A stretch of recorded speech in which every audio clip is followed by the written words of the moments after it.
আচ্ছা, এখন আমরা যেটা দেখতে যাচ্ছি সেটা হলো খুবই মজার একটা পরীক্ষা, যেটা কিনা রাদারফোর্ড এর আলফা কণা বিচ্ছুরণ পরীক্ষা। রাদারফোর্ড, সরি এইভাবে বলা উচিত হয় নাই, বিজ্ঞানী রাদারফোর্ড একটু সম্মান দিয়ে বলতে হয়, তাই না? তিনি তো মানে আমার বন্ধু না, সরি। আচ্ছা, তাহলে তোমরা যখন বলবা তখন কি বলবা? একটু সম্মান দিয়ে বলবা, তারা তো তোমার বন্ধু না, তাই না? কিন্তু তাদেরই আমরা কি একটু বেশি অসম্মান দিই। রাদারফোর্ড, ওই যে বোর, ঠিক আছে, ওই বিজ্ঞানী আছে না আইনস্টাইন, ঠিক আছে, বা আবার একটা জিনিস আছে যে ওই শেখ হাসিনা, নাম ধরেই বলে সব, সেটা না, মাননীয় প্রধানমন্ত্রী শেখ হাসিনা, এটা কিন্তু কেউ বলে না, সাধারণত বলেন আর কি। সো এভাবে তাদের একটু সম্মান দিয়ে ডাকা উচিত। আচ্ছা, তাহলে এখানে রাদারফোর্ড যে আছে, রাদারফোর্ড কত সালে? 1911 সালে। সালটা কিন্তু এমসিকিউ তে আসে অনেক সময়, যেহেতু এইচএসসি পরীক্ষা দিতে যাচ্ছ 1911 সালে সে কি করে? এই পরীক্ষাটা করে এবং সে একটা পরমাণুর মডেল দেন। তো আচ্ছা, রাদারফোর্ড পরমাণু নিয়ে কথা বলার আগে আমরা একটা পরমাণু মডেল নিয়ে আলোচনা করতেই পারি অল্প একটু, যে সেটা ছিল বিজ্ঞানী থমসনের দেওয়া মডেল। সেটাকে বলা হয়তো কি? Thomson model. সেটাকে অনেক সময় কি বলা হয়? তোমার তরমুজের বিচি যেমন থাকে তেমন ভাবে কি হয়তো তোমার একটা পরমাণুতে ইলেকট্রন গুলো থাকতো। এটা কি ছিল? Thomson model. আচ্ছা, এছাড়াও সে কি এটাকে প্লাম পুডিং মডেল বলা হতো। এই থমসন মডেলকে কি বলা হতো? Plum pudding model. কেন এই প্লাম পুডিং মডেলটা বলার কারণ হলো যে তার মতে যে তোমার ইলেকট্রন গুলো যেভাবে ছড়ায় ছিটায় থাকে সেটা কিরকম, যেমন পুডিং এর মধ্যে কিসমিস গুলো ছড়ায় ছিটায় থাকে। আসলে দেখো, সে পরীক্ষা ছাড়া থমসনের মডেলটা যদিও ভ্যালিড কোনো মডেল না, তারপরে পরীক্ষা ছাড়া সে যে এত একটা বাস্তবিক ধারণা দিতে পারছে, এটা অনেক বেস্ট আমি মনে করি। কারণ দেখো, বিজ্ঞানীদের মধ্যে ক্র্যাশ হতেই থাকে, তাদের মধ্যে ক্র্যাশ হয়, কারণ একজনই কিন্তু হুট করে একটা আবিষ্কার করতে পারে না। কেউ মনে করো এটা আসলে একটা দীর্ঘ পথযাত্রার মতো। তো পথযাত্রাটা কেমন? একজন হয়তো একটু তাকে, ধরো তুমি বাজারে যাচ্ছ, এখন তোমার কি করা লাগবে? ডোর খোলা লাগবে, মানে কি তোমার দরজাটা খোলা লাগবে বাসার। তো দরজা খুলে তুমি হয়তো সিঁড়িতে নামবা, তো সিঁড়িতে নামার সময় আবার তোমার কি করতে হবে? বাইরের গেটটা খুলতে হবে। আমি আমার বাসার কথা বলতেছি। তো এরপরে তোমার কি করতে হবে? হয়তো একটা জায়গা পর্যন্ত যাইতে হবে, তারপরে কি রিক্সায় উঠতে হবে, তারপরে তুমি কি যাবা? স্টেশনে, বাজারে যাওয়ার পরে কি করবো? বাজার করতে পারবো। তো এই যে একটা স্টেপ, আমি এই স্টেপগুলোতে দেখো অনেকগুলা কাজ করতেছি না? তো এই কাজগুলো করার জন্য আমার এক এক সময় এক একটা স্টেপে যাইতে হইতেছে। তো স্টেপগুলো পার করার জন্য যদি আমার এমন হইতো যে আমি যে বাসায় আছি, আমার কথাগুলো একটু মনোযোগ দিয়ে শোনো, আমি বাসায় আছি, এখন আমি জানি না যে কিভাবে আমার বাসা থেকে বের হইতে হবে, এমন একটা অবস্থায় আমি আছি। তো সেই অবস্থায় যদি আমি দরজা পর্যন্ত যাইতে, মানে আমার যে বাড়ির যে ভিতরের দরজা সেই পর্যন্ত যাইতে, সেই দরজাটাকে আবিষ্কার করতে আমার জীবদ্দশা শেষ। মানে আমি আমার জীবনে যতটুকু সময় পাইছি আমি বাসায় বসে আবিষ্কার করছি, আমি বাসায় বাজার করতে যাব, তো আমি কিভাবে বের হবো বাসা থেকে। তো এইটা আবিষ্কার করতে করতে, যে দরজা কোথায় এটা আবিষ্কার করতে করতে আমার জীবদ্দশা শেষ। কিন্তু আমি আমার ছোট ভাইকে দিয়ে গেলাম যে ভাই এইভাবে কিন্তু দরজার মাধ্যমে তুমি কি এর পরের স্টেপে যাইতে পারবা। তো থমসন ঠিক একইভাবে এরকম আমি বলতে পারি যে থমসন কি করছিল, যে পরের বিজ্ঞানীগুলোকে বলছিল যে ভাইয়া এই যে আমার কিন্তু এটা দরজা, তুমি যে জায়গায় যাচ্ছ, তোমার এই পরমাণু মডেলটা, তুমি যে একটা পরমাণুর যে বেসিক ধারণা দিতে চাচ্ছ, তো এটার যে প্রথম দরজাটা সেটা কি এরকম যে সেখানে কিছু ইলেকট্রন থাকবে এবং ইলেকট্রন গুলো কি হবে? ছড়ায় ছিটায় থাকবে।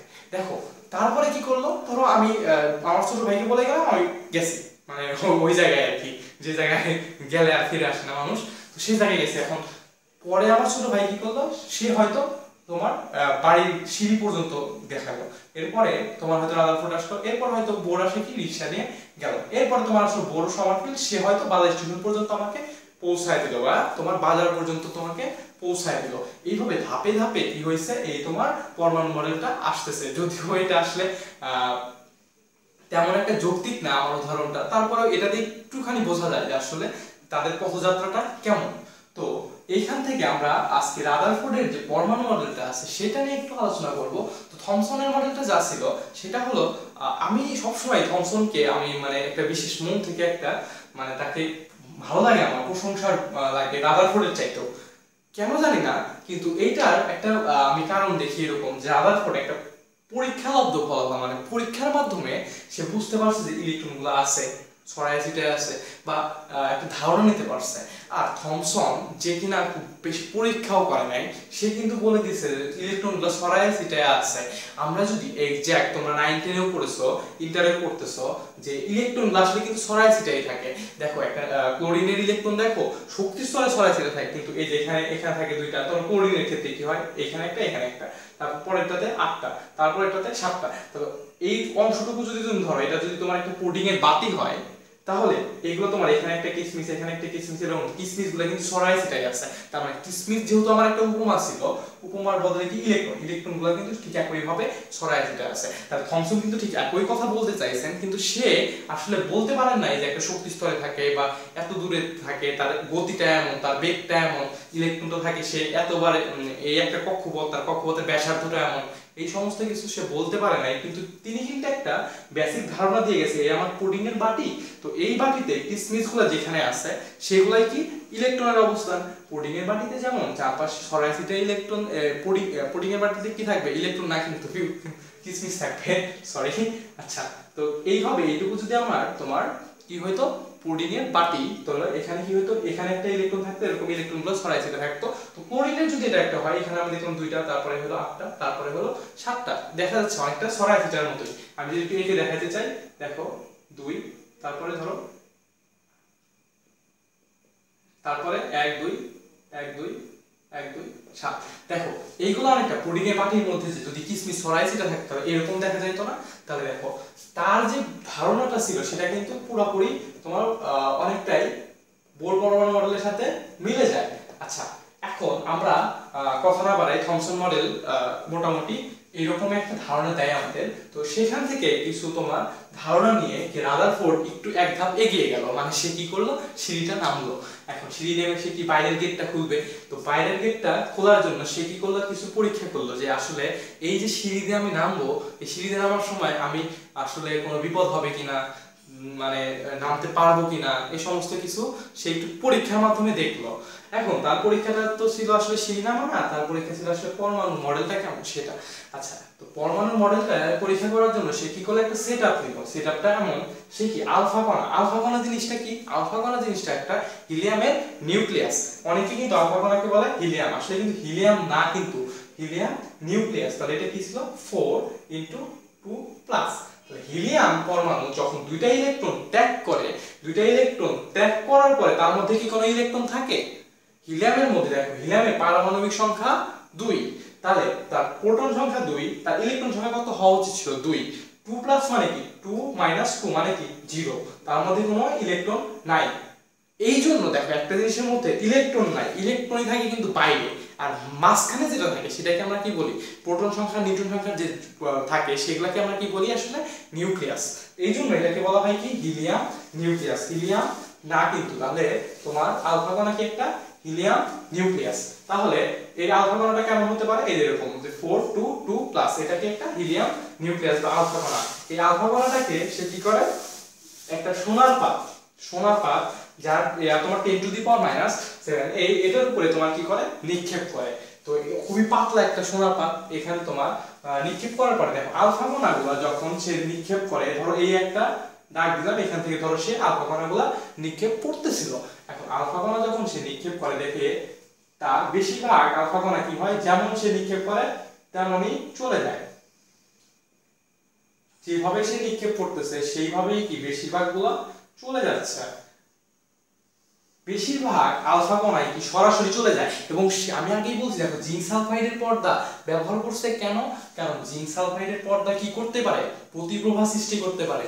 মানে সে আমাকে জানিয়ে দিবে, আলফা রাদারফোর্ডকে জানিয়ে দিবে যখন এখানে যে তোমার আলফা কণাটা লাগবে তখন কি প্রতিপ্রভা সৃষ্টি হবে, স্পার্ক করবে। এই জন্য কি রাদারফোর্ড বুঝতে পারবে ওখানে যে কি সরাসরি গেছে। এখন ধরো ও এখান থেকে একটা জিনিস, ধরো যে ইয়াটা মারলো, হিলিয়াম নিকেল বা আলফা কণাটা মারলো, এইখানে যে স্পার্ক করলো, তাহলে ও কিন্তু সহজেই বুঝতে পারলো আমি এই সোজা মারছি কিন্তু আমার গেছে ওইখানে, তার মানে কি এটা একটু বেঁকে গেছে। তো এরকম সে দেখলো কিছু এরকম বেঁকেও যায়, এরকম কিছু হয় কি, তারা তোমার সব বেশিরভাগই তোমার ভদ্র, তারা কি হয় সোজাসুজি যায়, কিছু আবার কি একটু তেরা আছে, এরকম বেঁকা যায়, ঠিক আছে, কিছু আবার এরকম বেঁকা যায়। তো আবার কিছু আছে আমার মতো বেশি তারা, ওরা কি করে এরকম যায়, ঠিক আছে, ওদের ইচ্ছা মতো ওরা আবার একদম বিপরীত দিকে চলে আসে, যে এদিকে গেল এইদিকে গেল, ঠিক একই দিকে ঠিক 180 ডিগ্রি মোড় করে সে তারা কি করে ঠিক বিপরীত দিকে চলে আসে এরকম। তাহলে কি হলো, ম্যাক্সিমাম গুলো কি হলো সরাসরি চলে গেল। পর্যবেক্ষণ কি বেশিরভাগই বেশিরভাগ সরাসরি যায়, সরাসরি যায়। দুই নাম্বারটা হলো প্রায় 20,000 একটা, এখানে কিন্তু তোমার প্রায় 20,000 একটি ইলেকট্রন কি করে, যারা যে পথে যায় সে পথে ফিরে আসে, যে পথে যায় সে পথে ফিরে আসে আর কিছু বেঁকে যায়।